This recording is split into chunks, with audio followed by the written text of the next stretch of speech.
Thank you Glitz thank you for having us. And हमने देखा आप लोगों का प्रोमो काफ़ी प्रॉमिसिंग है।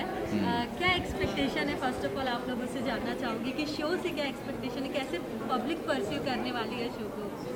पब्लिक का तो बस ये एक्सपेक्टेशन है कि उनको अच्छा लगे। 6 दिसंबर से ये ऑन एयर होगा and we hope they love it and they do watch it and they gonna have a lot of fun. मतलब पूरा एंटरटेनमेंट पैकेट है, तो वो तो मैं कहूँगा please do not miss it.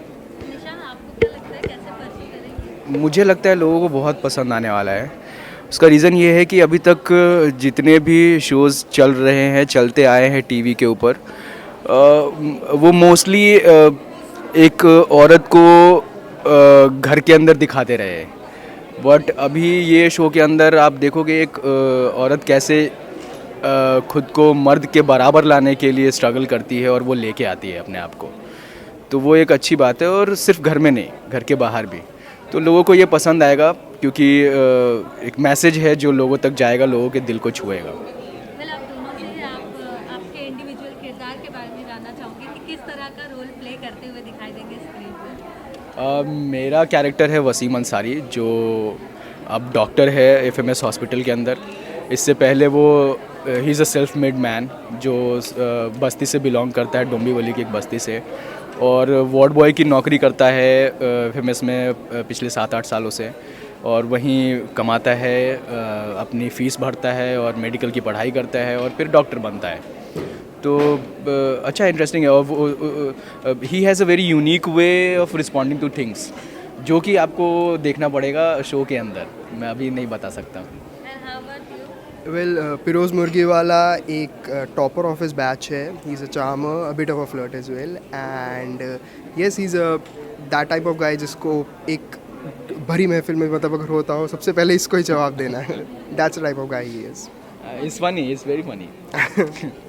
Okay, आप दोनों से ये जानना चाहेंगे रियल लाइफ इंसिडेंट के बारे में कि कभी ऐसा डिस्क्रिमिनेशन जहाँ पर हम जेंडर इक्वालिटी की बात कर रहे हैं जो अभी भी लैक कर रहा है कहीं ना कहीं देश में, तो आप लोगों ने कभी ऐसा देखा हो या फेस किया हो?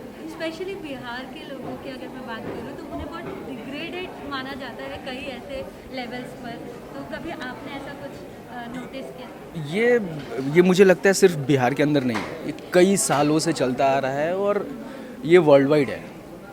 बट ये है कि वेस्टर्न सोसाइटी में फिर भी एक्सेप्टेंस ज़्यादा है, तो you know they are more of a liberal people than India. But ये हम हर जगह, अभी आप जो रेशियो है वो हरियाणा और ये सब जगहों पे बहुत कम है। वहाँ पे लड़कियाँ बिहार से लेके आते हैं। तो ये ऐसा नहीं है कि सिर्फ बिहार में ही है, सब जगहों पे है। और वो इतना ज़्यादा घुसा हुआ है कि हम जब ये डिस्क्रिमिनेशन हम कर रहे होते तो हमको खुद को पता नहीं होता है, क्योंकि हमको लगता है कि यही सही है, ऐसा ही तो होता है। तो ये हर जगह है, ये सिर्फ एक स्टेट या एक जगह की बात नहीं है। And things are changing now. अब ऐसा हो रहा है कि लड़कियां भी हर जगहों पे आ रही हैं, बट वो बहुत कम है।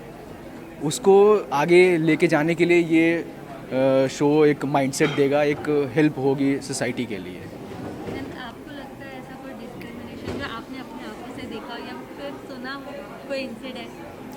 या कोई ऐसे स्पेसिफिक इंसिडेंट तो नहीं है, बट या आई ऑल्सो फील कि डिस्क्रिमिनेशन होता था। अभी इनफैक्ट थोड़ा इट्स रियली गुड कि पिछले के टाइम से अभी ज़्यादा लाइक मोर टूवर्ड्स कि दोनों इक्वालिटी होनी चाहिए हर जगह। एंड एज फेस सेड कि जितना भी हो गया you should be satisfy in that, this be like they should be more. अभी और भी है कि जहाँ और बहुत जगह है जहाँ पे अभी तक इतना नहीं हो पाया है, इनइक्वालिटी अभी भी है, तो we need to fight for that as well. Okay, show is about medical things and all, so medical term से कितना मतलब लाइक फेमिलियर हो पाए आप लोग?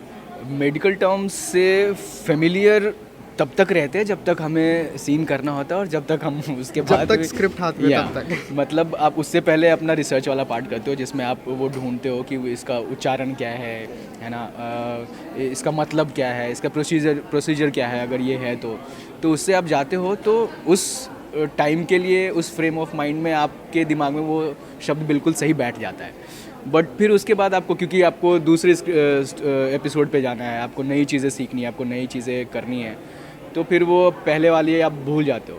बट येस, हम इंट्रोड्यूस हो चुके हैं काफ़ी चीज़ों से, तो हमारे सामने वो शब्द आएंगे अब, तो हम बहुत फेमिलियर महसूस करेंगे कि हाँ, ये सुना हुआ है और इसका मतलब हम जानते हैं। जैसे सामने भी एक एक्टर पेशेंट लेटा हुआ है, अब हमारे हाथ में इंजेक्शन है, वो पूछ रहा है भाई सच्ची में लगाओगे क्या, लगाओगे? टेंशन वाले बहुत हमको प्रैक्टिस होगी है, अच्छे से वेन में प्रॉपर डालेंगे टेंशन वाले, तो सामने वाला हड़बड़ा जाता है, बट वी नो कि वो दैट्स अ बिट फेक और वैसा सा टाइप्स का है, तो वो भी एक फन रहता है इसमें। ओके, जो शो की लीडिंग लेडी है अदिति, क्या कहना चाहेंगे उनके बारे में? कितनी एप्ट है वो अपने रोल के लिए? अगर आप लोग she is a gem of a person, मतलब she is very down to earth. हम लोग हमेशा ही उठते बैठते बातचीत करते और रिहर्सल करते, तो काफ़ी हद तक अब एक दूसरे को जानने लग गए। तो वो बहुत ही सुलझी हुई हैं अपनी लाइफ के अंदर, है ना, कॉम्प्लिकेशन नहीं है। मुझे लगता है वो काफ़ी हद तक दीपिका के जो कैरेक्टर है उसके पास है अपनी लाइफ के अंदर, और जो चीज़ उनको भी ऐसा महसूस होता है, अभी उन्होंने बोला भी, और वो बहुत अच्छे से कर रही हैं। We always look up to her, and we learn from her. She is a fabulous actor, she is a fabulous co-actor as well, and उनके साथ सीन करने में बहुत मज़ा आता है, एंड या ऑफ स्क्रीन भी मस्ती बहुत है, तो दैट्स रियली फन। मैं तो हमेशा ही बोलता रहता हूँ यार, एक सीन आना चाहिए हमारा ना जिसमें अच्छा इंटेंस हो, जिसमें हम बातें कर रहे हो ऐसा वुमेन एम्पावरमेंट के बारे में, तो लेट्स होप वो आएगा अभी। बाकी दूसरी जगह सर्जरीज वगैरह हम लोगों ने साथ में की है सब ने मिल के, तो अच्छा है, मज़ा आता है, she is good. Okay, well show already promos ने इतना प्रॉमिसिंग बना दिया है कि ऐसा लग रहा है कि फर्स्ट डे पर ही इम्प्रेशन आ जाएगा कि कैसा रिस्पॉन्स है। फैंस के लिए कोई मैसेज देना चाहेंगे आप लोग ज़रूर देखिए 6 दिसंबर से रात 10 बजे सोनी पे। बिल्कुल भी डिसअपॉइंट नहीं होंगे, आपको मज़ा आएगा और आपको समझ में आएगा कि क्या मैसेज है, और आप अपने आसपास भी लोगों को अवेयर करने की कोशिश करेंगे। My response is also the same. Thank you so much. Thank you.